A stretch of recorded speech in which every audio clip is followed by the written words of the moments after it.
Hindi raw kikilalanin ng AFP ang pinangahawakan daw na audio recording ng China tungkol sa sinasabing bagong kasunduan nito sa Pilipinas kaugnay ng issue sa Ayungin Shoal.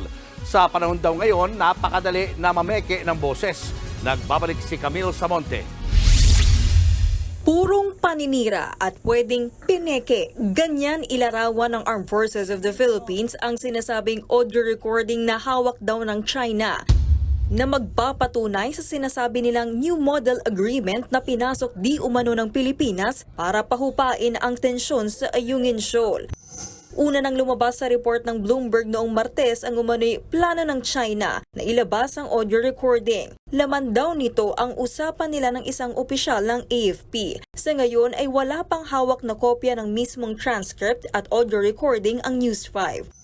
Pero sa isang pahayag, sinabi ng AFP na paninira lang ng Communist Party ng China ang pagdawit kay Western Command Chief Vice Admiral Alberto Carlos sa sinasabing audio recording. Madali lang daw kasing pekein ang anumang transcript at audio recording lalo't madali na lang manggaya ng boses ngayon gamit ang deepfake.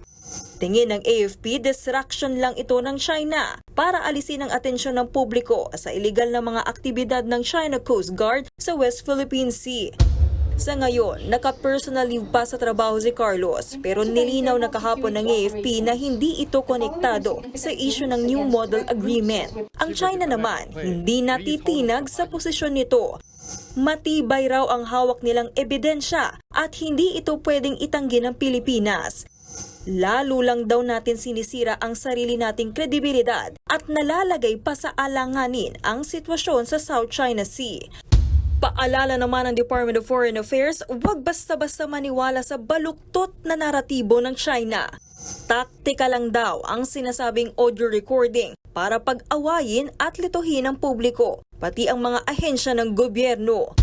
Binalaan din ng DFA ang mga diplomat o kinatawan ng mga embahada sa bansa na sumunod sa Vienna Convention at irespeto ang umiiral na batas sa Pilipinas. Nagbabalita mula sa Frontline, Camille Samonte, News 5. Mga kapatid, Lucy Cruz Valdez po, maging maalam at may pakialam sa mga napapanahong balita sa bansa.